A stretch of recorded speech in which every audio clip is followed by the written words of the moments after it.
With it, you channel the elemental magic of the theory. I'm not alone. I won't stand by and watch people get hurt. And I won't run away. Hold the switch! And let's end this. Kendra, please don't! I didn't break the world. But I am gonna fix it. Welcome everyone back to the Crimson 15 podcast. I am your host, Crimson Sin. Be sure to check us out over on Twitter at C15 Podcast. Join the discussion over on Discord, link in the description below. And if you're enjoying the videos, be sure to sub, like, share, and hit that bell for notifications. Podcast character designs done by Demon Artie. Like fan art, redesigns, original art, then Demon Artie's the artist you're going to want to follow. Be sure to check her out over on Twitter at ArtieDemon. If you like what you see, also consider supporting Demon Artie over on Patreon. For only $3 a month, you get access to Patreon-only community, concept art, voting on new art, bonus sketches, and the all-important fan service. So definitely check her out over on Patreon, because supporting independent art and artists is important. Episode 10 of She-Ra and the Princesses of Power. See, I'm back. I'm doing my reviews. I'm getting back in the saddle, and this is just being away for the while that I was. I forgot how frustrating this show was.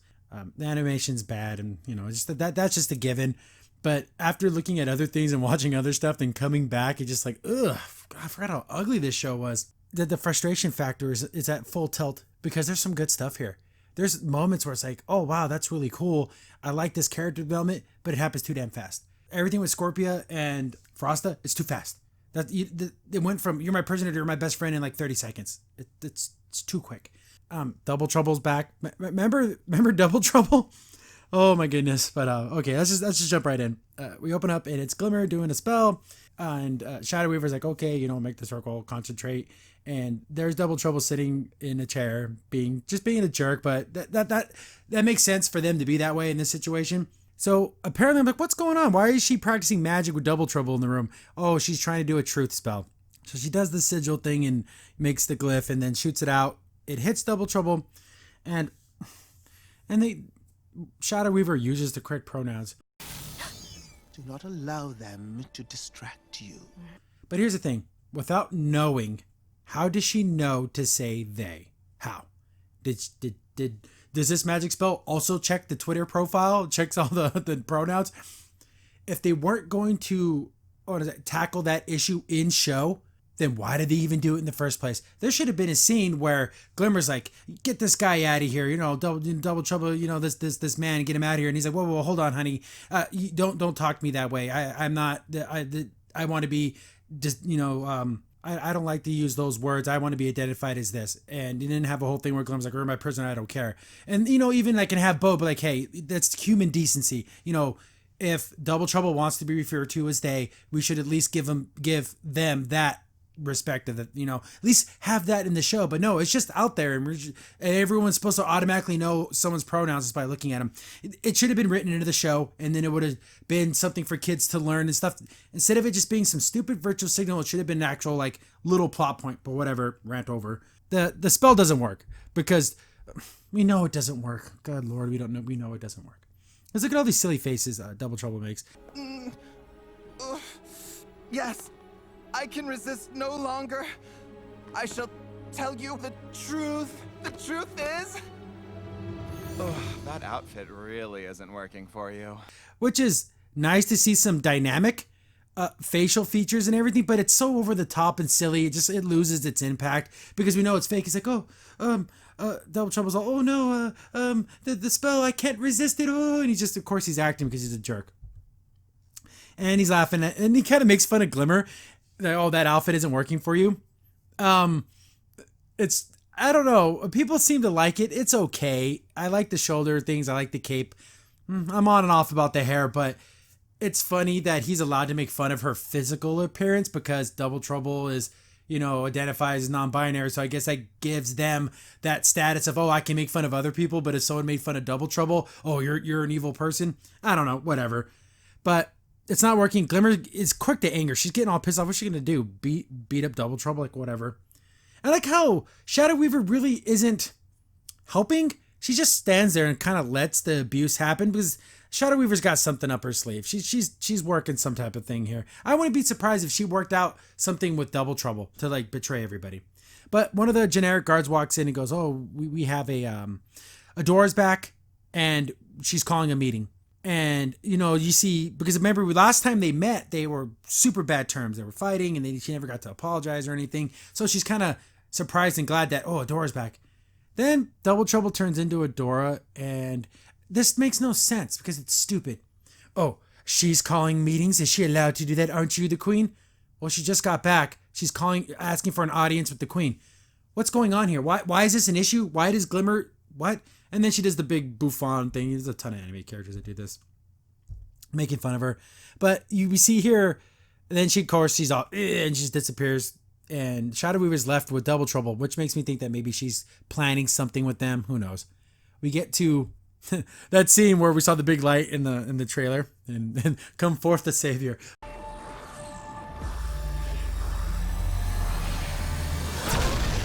But it's a simulation showing what would happen if they F with that Heart of Etheria thing, and it's going to blow up the whole planet. It's like in shatters, which is really super funny because it's like, oh, okay, it's Namek. But this 3D effect, it looks okay. It just looks out of place. But they explain it like, yeah, there's this Heart of Etheria. It's filled all this magical energy. The first one tried to use it before. Mara stopped it, but it almost blew up the whole planet. And then everyone's like, the funny thing is that Frosta's being more mature than Mermista right here because she's like, it's not necessary. But walks in. It's so funny. She started the meeting before Glimmer got there, which was really stupid. But Shadow Weaver walks in with Glimmer, and she's like, "What are you talking about stopping this? We could use this. It's a lot of energy." The first ones may have put it all there, but it's there now, so we might as well use it. You know, where's Boromir? Shouldn't he show up and say it's a gift? It is a gift to the foes of Mordor. Why not use this ring? You got to use the One Ring, right? No, you got to destroy it. There's nothing new here. At least it's interesting, but they're not. This ground has been tread many a time. And of course, she has Glimmer. I mean, this is a Worm Tongue. It was the King of Rohan. But Glimmer's like, oh, it's a powerful weapon. We can use it. We can use this to win the war. And she's super happy about it. But even after seeing the world blow up, but she's like, oh, but we can figure it out. This isn't just something that you can tinker with. This is something they're going to have to like, this is the frustrating part, because shouldn't there be a bunch of like generals and sciencey types? Bo's fathers should be here because they're like historians and they studied First One's tech and all that. You know, they may not be experts, but they could at least give a, you know, some type of a opinion. But it's just a bunch of teenagers. Don't you have military advisors, other generals, other captains? Shouldn't they be able to weigh in on this? But of course not. It's just becomes a shouting match between Glimmer and Adora because Adora's like, we can't use it. It's going to kill everybody. Like, it's not, because we got one chance, and if it doesn't work, boom. But Glimmer brings up the counterpoint. We're losing land every single day, which is really stupid because why wasn't the Horde doing this from the beginning? Nothing's changed. Glimmer got super powerful. I don't know why she doesn't just teleport above any battlefield and just rain death upon everybody. They're talking about all the plans they lost and Selenius and all that other stuff. And, you know, that's understandable. But the answer is to access basically a world-ending device. This argument, I know they saw what happened. Let's show Glimmer the Mara videos and the tapes and everything and how she stopped it, and then see if she still feels the same way. Because she doesn't have all the context. She only just thinks, oh, Adora just doesn't want to do it because it's my idea. I'm getting that feeling. It's really stupid. But they decided to take a little break, and then we get to Catra. Remember how Catra has no friends? She's like in a little room with a bunch of monitors that are weirdly shaped. I want this monitor right here with a little notch in it. So apparently there's cameras all over the world and she has access to them like a webcam creep, and she's looking for Scorpia. Like, do you remember that episode of American Dad when Stan was looking, I think he was looking for a terrorist or something, and he's just randomly picking places on the planet, hopefully trying to find this guy? That is the chances she's doing here. It's so stupid. They never really shown this technology before. It just comes up in this one situation. So she thinks she sees her, but it's not. And she's getting all irritated. We see the trio. We got Lonnie. I cannot say his name. Oh, I practiced. Rolio. Oh God, I can't say his name. Lizard Boy. And I'm assuming this is Kyle in the middle. And they're all beat the hell up. Look how cool they look in their actual like Horde like battle armor. Catra. She is her worst enemy. She's our own worst enemy. She can't verbalize her feelings. She comes out there, oh, so, basically getting a report. And Lonnie's like, yeah, we captured the Western whatever, blah, blah, blah. But it looks like they're all beat up in a battle, but are they just stomping all over all the resistance? So why is there a fight? We haven't seen any of the other people actually fight. They have sticks and bows and arrows and swords. They have laser tanks and robots. How's there a struggle here? They could literally blitzkrieg and just run everyone over with the tank. I don't know why they're tired. Maybe being physically tired, but they actually look beat up. But she's like, yeah, we took it over, but we already worked a double and we need rest. And Catra's like, did you see anything or anyone? She's basically wanting to know if they saw Scorpia, but she can't just say that because she's an idiot. Then Lonnie kind of stands up to her like, hey, we're not doing this. But then Catra gets all up in her face. Oh, we're all tired. We're all doing things. You need to go out there and keep fighting. We're this close to winning, and you can't quit now. But she's like doing it in the meanest, nastiest way. Catra, you're just an awful leader, just a terrible, horrible, awful leader. And people hit me up in the comments still and on Twitter. Oh, they wanted redemption for Catra. You can't. You gotta take some steps towards redemption. It's not an instantaneous thing. It takes a long time, a lot of work, and you got to make right what you made wrong. And even then, you may not obtain your redemption. Not in this lifetime. It might take a world-ending, stopping a weapon and sacrificing yourself for the greater good of everyone and dying to gain your redemption for Catra. Because she basically just sends them right back out after they got killed or all beat the hell up. And they're going right back up to the battlefield because she wants to find Scorpio. Why not just say, hey, Scorpio went AWOL, we have to capture her. Or something. I don't know. Someone explain to me that there's other Force captains. They haven't seen Scorpia. Do you think they would have, reported this to Hordak or to anybody?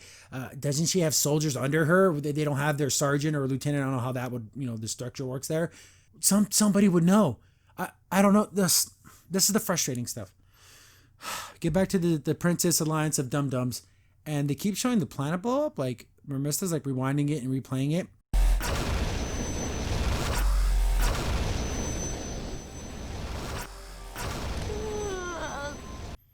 Is she running other tests? Is she running different variables and stuff? Or is she just literally putting it on repeat for no reason?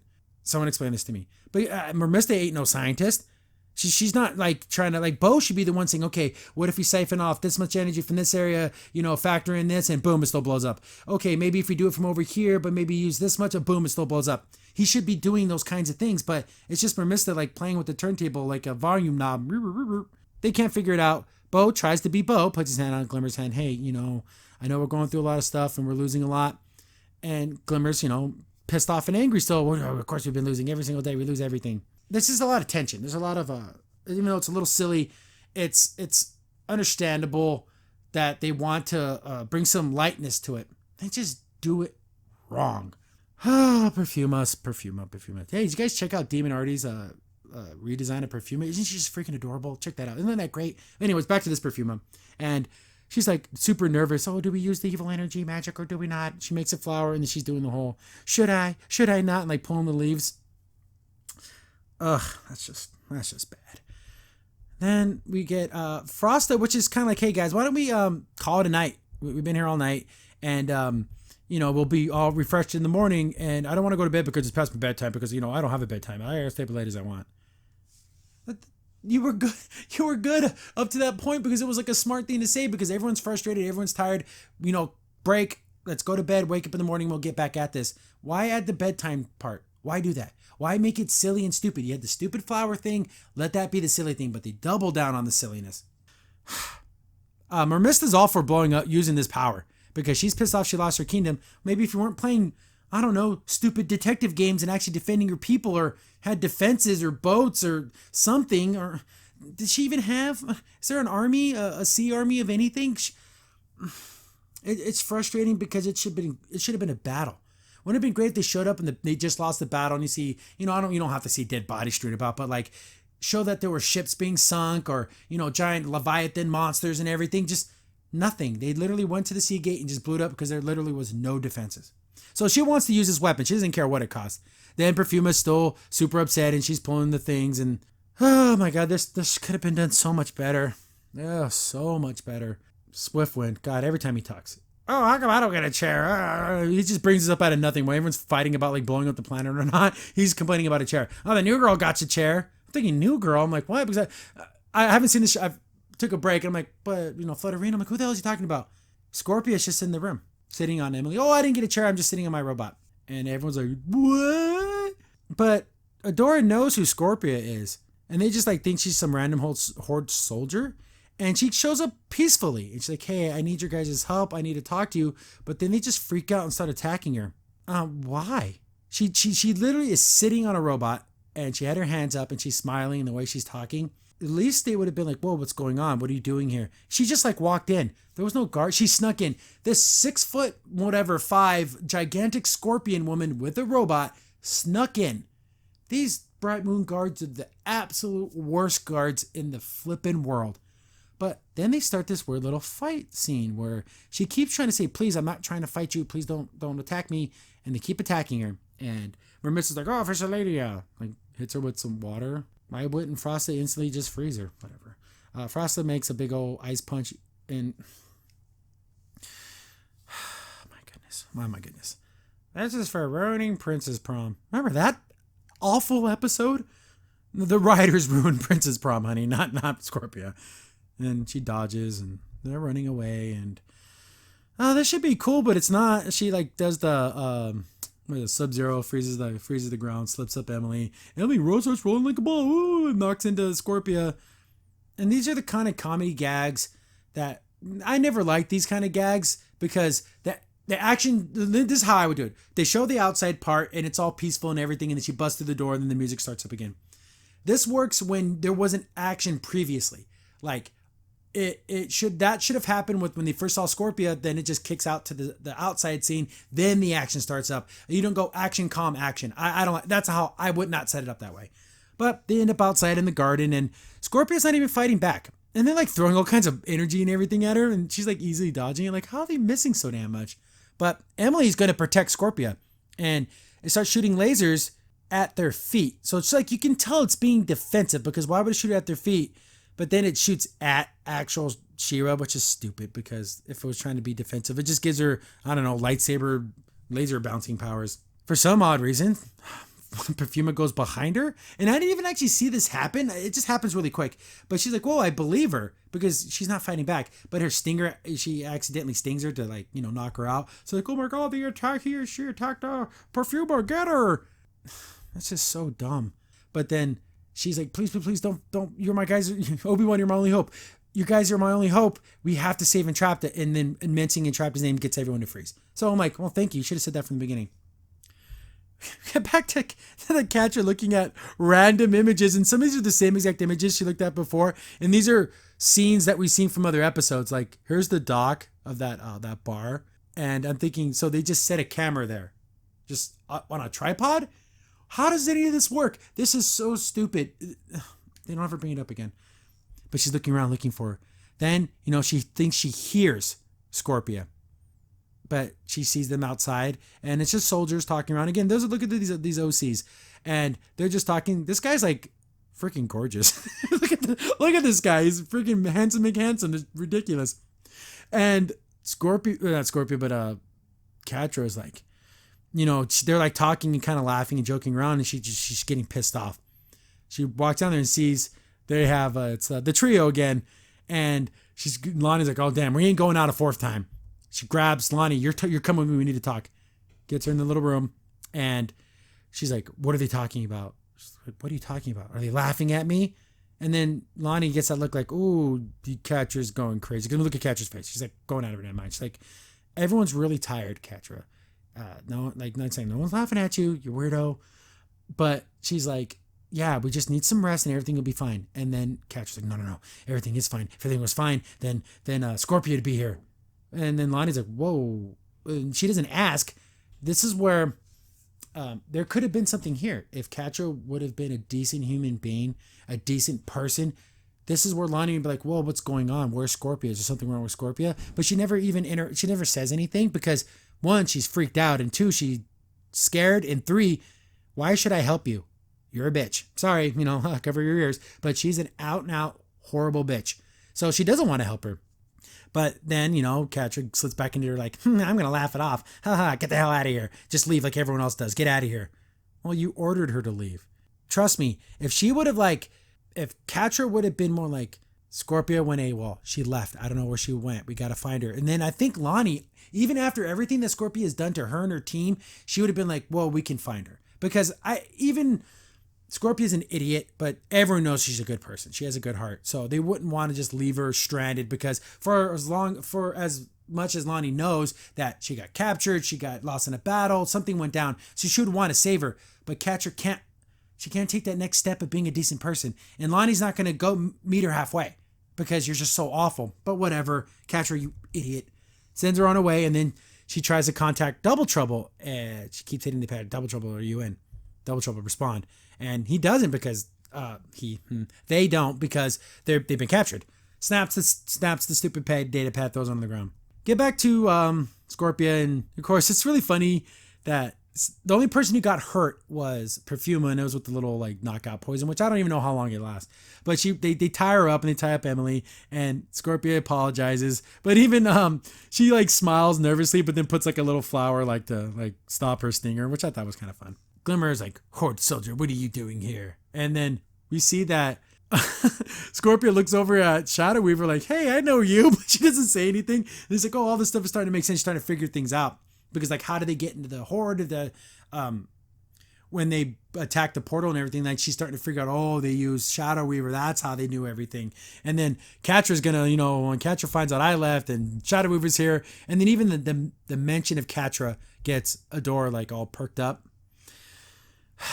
You still got feelings for that girl. You're not going to be able to fight her.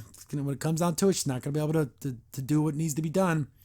But they keep talking to her. And I don't know. I do not like this. It's very My Little Pony. She's here to learn about friendship. Well, you should have went to Equestria, you dummy. She's like, I'm here because, I thought I was being a good friend to Catra, but apparently I wasn't. And, when the whole portal was going down, she stopped and trapped her from telling Hordak to not go through with it and sent her to be silent, and I let it happen. And she did. And she's like, I need to learn to be, learn basically be a better friend. And then the Perfumer's super happy about it and everything. But yeah, that's a real thing. And that's awesome. And I like that. I like that she admitted that she effed up. Just because you care about someone, just because you love someone, and they're doing horrible, mean things, you can't just say, well, I love them, so it's okay. They can attack my other friends. And she even says it, like, Entrapta was probably my only friend, and of course, Emily. Then they got the silliness, and there's Adora making weird faces, and because she mentioned Be Silent, she's like, holy crap, Be Silent, the place with all the evil and the destruction and death. And Shadow Reaver's like, oh yeah, those are just the little things we told you as kids, so you'd be used to it, so you know what it's like. It's actually way worse. And like, holy crap, we gotta save her. So everyone's like, hey, we gotta save Entrapta, because she's a princess, and she's, even though she went and did bad things, but, she's still a person and they care about her. Bo's like, hey, we can use Entrapta to learn how to shut down this Heart of Aether thing. She's super smart. She'd be the best case to do it. Everyone's like, yeah, we got to go save her. We got to do this. And everyone's talking, and Glimmer's trying to get everyone to shut the hell up, but no one's listening. And she just basically screams, everyone shut up. Bo, Adora, come with me. We got to talk. They go to like her little chambers, and then she doesn't want them to get Entrapta because she doesn't want the Heart of Aether to be stopped. I'm not saying lie to Glimmer here, but Bo, but like, Entrapta is the smartest person on the planet. Yes, she's weird. Yes, she's crazy. But if she was willing to not use the portal because how dangerous it was, she's not going to go crazy and blow up the planet either. We can get her to help her. She can help us with this. To use it as a weapon, to learn how it works, we need to save her regardless. Regardless of what we're gonna do with it, we need her back. But he never brings that up. God, that's what I was thinking the whole time. Like, you idiot, why you stop saying you're going to shut it down? It's just pissing her off. Stop saying that. But they keep like, no, we got to do this. And Adora and Glimmer start yelling at each other. And Glimmer, I understand. You want this weapon, but you don't even know how it works. And they're thinking like, oh, all this magic could power up all the princesses. But Glimmer's already super powerful. She has all the Moonstone. In that episode when she was blowing up that whole factory, she was slicing through metal and everything. So she's already powerful enough. One blast would kill anybody. Whatever. But they're fighting, and then of course Adora's not going to agree with her because they're already at odds. And Glimmer brings up okay points, like she says that, oh, you want Entrapta back, all she's going to do is blow it up because everything she touches she blows up. True, but like I said before, she was willing to stop the portals. She's not going to do this. Bo should have said that, but he doesn't. And Dora's like, no, you didn't. We know that this is bad, and Mara stopped it before. Lighthope isn't our friend. She's the enemy. She just wants to set off this weapon, and she doesn't care what happens to Etheria, because technically Lighthope is a first one. Again, I keep bringing up, is she from Eternia? Or the first one's from Eternia? That would only make sense, but they never bring it up. Not anyway. I don't think they bring it up in the show, but or even in when they talk about the on Twitter and everything, because I don't think they're allowed to. But of course, they're not going to agree, so she turns to Bo. Bo, you understand me? And she kind of runs like a child. Look at this. That is a little kid running to a friend or a parent. Please agree with me, because she knows she's wrong. Grabs Bo's hand. Please, you know what I'm trying to say. And damn it, Bo gets Awesome Dude of the Year award. He kicked Gordon Goodbrother to the damn curb, and he's going to lay down some truth bombs. He's like, no, Glimmer, this is wrong.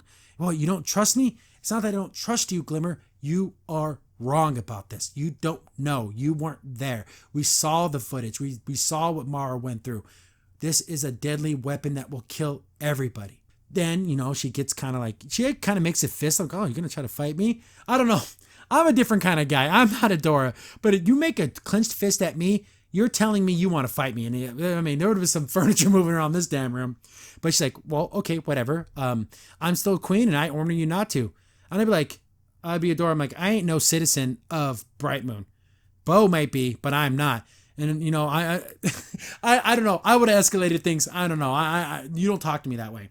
I'd be like, I walked into this kingdom and I'm going to walk out. And if you try to stop me, you can go ahead and try. I would have turned around and started walking. She would have done something to me. Oh, man. Oh, it would have been on. But anyways, they're like pusses, so they just agree with it. Ugh. They get to Scorpia's being, escorted by Frosta, and she has a little ice spear, and she's kind of poking her with it. Get in there. And remember how they don't have prisons, which makes no sense. But there's no crime in Bright Moon. No one steals or does anything. So they get to the super nice room, and then Scorpia's like, oh, wow, I get to stay here. This is awesome. And Frost is like, oh, it's the only spare room we have. We're watching you. This isn't a slumber party. She says it a couple times. Okay, slumber party. We can do each other's makeup. What is this? Talk about boys. Hee and giggle. I guess Perfuma has Emily, and she kind of reels into the room. She's still wrapped up, but she can roll. She's like, oh, I thought you'd be hungry, and brings you some food. This isn't bad. It's just, again, everything happens too fast. And she's still all tied up, but her arms are free, so she could just cut these ropes, and if she wanted to, it's a little stupid. You can just tell that she's not there to try to fight you. And she brings her some food, and it's like a salad. She brings her 2 hip salads, and Scorpia doesn't know what this is. She's like, what is this? It's not in bar form, because they always eat those nasty MREs. She's like, oh no, they're vegetables, and she doesn't know what a vegetable is. Okay, I'm assuming they eat meat, and I'm sure she's a scorpion, so I'm pretty sure she eats bugs and stuff too. And they've been in other parts. They've been to the Crimson Waste, and they were at that big party, so she would have seen what other food was, right? Am I crazy into thinking that this doesn't make any sense? But she's like, oh, there's salads, and yeah, you should probably eat them. They're good for you. But then, Frost's like, this is a prisoner. Why are you treating her so nice? Yeah, you're our guest. We're, so more than just a prisoner. Because Perfuma can tell that she's not a bad person. She's like, oh, I'm going to go get some pillows. Look in the background here. How many more effing pillows do you need? They're going to build a pillow fort. How awesome would that be? Scorpia tries to eat some of the salad, and it's gross to her. She's like, this is nasty. This should have been, this is when I talked about things go too fast. This whole scene is too much. This is something that should have took place over days, but I guess it's weird. How much time has passed from the last episode? A weekend, a day, a month? Everything moves super quick. You had 13 episodes. You could have done something more. There could have been more here. But, Frosta walks up to Scorpia. She's like, those pincers, are they good for just cutting, or can you crush things with them? And she's like, oh, they're pretty good for just about everything. And she's like, oh, yeah, that's so cool. I'm going to totally try that. So she makes like ice pincers, which actually look pretty cool. But then Scorpia starts to cry, and she's all super sad and everything. And Frost is like, oh, why are you crying? Oh my goodness, I'm so sorry. Is it because I made ice pincers? I took your signature move. Okay, that's a little cute, but then she's like, no, I'm crying because you guys are being like super nice to me, and everything I've learned was that I wouldn't fit in here, that you would shun me, that you would push me away, and you guys are doing the exact opposite. You guys are being really, really kind to me. This should have happened over the course of days. This minutes, mere minutes. It's too fast. This is a good moment. This is beautiful. It's just too damn fast. Then Frosta actually being kind of cool here. She's like, yeah, I felt the same way. I felt that I would be an outsider, you know. She didn't say it because she's so young, but that's what it was. And I'm kind of weird. I'm kind of an introvert, but I felt like an outsider too. But I met Glimmer and the rest of the princesses, and you know what I found out? Realized that none of us fit in. We're all different, but that's okay. That might be the nicest thing anyone's ever said to me. And that's beautiful. That was a great lesson. Dear Princess Celestia, what did I learn about friendship? Boom. That is an awesome lesson. It should have happened over the course of a little bit of time. Maybe a few hours. Maybe just they end up having a stupid slumber party and they learned a little bit more about each other. It happens too damn fast. But, you know, and then Scorpio's like, oh, that's the nicest thing anyone ever said to me. Again, that's adorable and it's sad and whatever.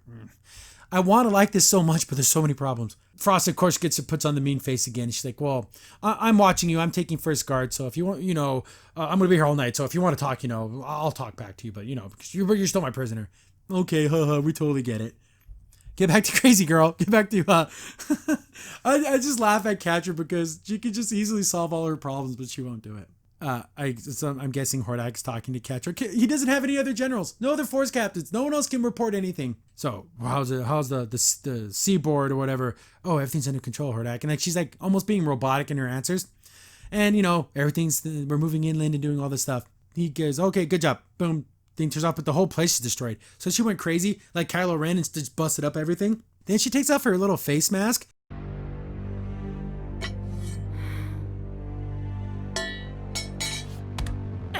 And it kind of hits the ground and like it's heavy. I never really assumed how this thing attached to her head. I'm being too many details.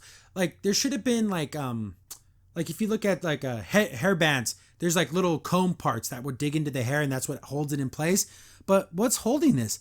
Like I thought at least it would loop behind her ears, but no, it literally just like sticks to her head like magic. But she takes it off and not a good look. She looks like a dude right here, really. Like honestly, I don't know. It just looks weird. Her ears are in a weird position and it's just awful. But she's crying and it's funny and haha, you have no friends because you're a bitch. We get back to Adora and Bo like sneaking out. And this scene takes too much time. It's so stupid. They're just sneaking out and trying to whisper and, you know, I left a note. I left 3 notes. Should I left more notes? And then Adora's like, shut the hell up, Bo. Let's get out of here. But this goes on and on and on and on and on. And when you think it's over, it's still going on. They get to the bottom. I skip like 3 minutes. They get to the bottom. And Swiftwind shows up. Hey, I'm ready to go on this mission. He's being super loud. Frosta walks out and they're like, oh no, Frosta caught us. And then, this is all a dream. You're asleep? Yeah, you're asleep. This is a dream. A dream. Yes, the flying unicorn dream. Classic. So stupid. Stop with the stupid. But Frost's like, no, I know what's happening. And if you guys want to get out of here, you better go now because everyone's going to wake up and you're going to get caught. And again, Frosta doing some awesome dialogue here. I didn't join the Princess Alliance just to fight. I joined to save people, and the Horde, even after everything they did, they're people. Boom. Awesome. This is so frustrating because it's not all bad. It's not all bad. There's some good here, but are they afraid to let it be awesome? Are they scared that, oh no, this is too serious? So let's have the silly moment where they pretend to be ghosts or whatever. So it's like, oh, it's going to be morning soon. You got to get the hell out of here. They jump on Swiftwind and they take off. And, you know, even Frost is sad because, like, man, our Princess Alliance is falling apart. But wasn't that their strength? Didn't they win season 1 because they all were working together? Get to Mara's ship. Oh, Mara. They get to Mara's ship and they're going to try to fly it. And more silliness. It's like 2 minutes. Like, should I be doing something? Bo has no idea how this works. How did he even know it was even operational? Swiftwind. I hate what she calls him Swifty because it makes you think of a Swifter, which is like a floor mop thing. His name is Swiftwind. Swiftwind's like, oh, tell it to flap its wings. And then he just so happens to touch the button to make it take off. But it's nowhere near the captain's chair, but there's no chairs here at all. So was this like the navigator's spot? Remember the movie The Navigator? Should have had those 2 like orbs. How awesome would that be? But this thing takes off and it's like 3D. And I'd never, ever, ever liked using CGI 3D models with like hand-drawn cartoons. It just looks weird. Remember Zoids? It just looks awful. So it takes off and it just flies like a rocket into the sky, like super fast. There's lots of yelling and screaming and stupid faces. They're trying to make it stop. They hit the same button, then it starts to fall out of the sky. But wouldn't there be computer things saying warning, warning, altitude drop, and there should have been some type of override to save itself, but whatever. Again, I'm thinking like a person. It's going all over the place. They get it to stop because Adora just screams, "Stop!" And then it goes, "Oh, administrative detective, what should we do?" And then she's trying to talk to it, and then Bo says, "Oh, please land us gently." Then it's like confirming, going in reverse. What? Why would that? Huh? Why would that make any sense? Why would it understand stop but then land as reverse? I don't know. Look at this thing. This thing's cute as hell. But it's starting to fall towards the ground like super fast, and they get the navigation on, and it's like, "Oh, administrator, where would you like to go?" It's like, "Oh, Beast Island." Then we get some how would it know it was Beast Island? So the first one's named it Beast Island? That's so ridiculous. There should have been some more. This is what I would have done. Beast Island. Sorry, there's no inquiry found for Beast Island. Where would you like to go? And she's like, "Okay, show me the fright zone." Like, then it doesn't know any of the terminology because why would it? But she knows where it is on the map. Okay, there's a train that goes to Beast Island. Computer, can you map all trains leaving the fright zone area? Calculating. Shows all the things. Okay, I know where that is. I know where that is. This train is going to a place I've never been before. That's got to be Beast Island. Let's, set coordinates for this island. And she touches it. And then it tells you the information because it says that it was a hazardous waste dump. So maybe that's why people are mutated and gross, because it's where they put all their nuclear waste and everything. That's interesting. That's like an environmental message without it being hammered over your head. I'm like, oh, that's pretty cool. But it shouldn't know what Beast Island is. That's so stupid. But she's like, "Oh, can you take us there?" "Oh, plotting course." Then it takes off. So they're on their way there. We get Glimmer and Double Trouble again, and Double Trouble just being, oh, I'm such a bitch. That's all. That's literally Double Trouble's whole attitude. "Oh, you're going to try that magic again? It isn't working." She does the truth spell, and she's like, "Tell me everything." Then Double Trouble makes more faces, and you think, "Oh, they're just making more jokes." He's like, I can't cry on cue. I can't do it. The only thing that can make me cry is when I think of little children falling down." And in that moment, I thought, oh, there's some redemption here. There's a little bit of like, oh, Double Trouble may not be the big giant piece of garbage that they are. Then he's like falling down a flight of stairs, and it's tears of joy, but nobody knows the difference. Okay. Double Trouble's like, "Whoa, I've never said that to anyone before. I never admitted that." So apparently this truth thing worked, which is kind of cool. Glimmer's like, "Tell me everything about their plans." And Double Trouble spills all the beans. And I think he kind of enjoys it. Like, they are like, "Oh, Horde Prime's on his way." But how does she know what Horde Prime is? She has no concept of what Horde Prime is. But Double Trouble's like, "Oh, Horde Prime's coming. He's bringing his armada, and you don't stand a chance. It's going to be any day now." She's like, "When's it going to happen? Any day now. And you can't fight fight the Horde now and fight Hordak. You have no chance against Horde Prime." Which makes perfect sense.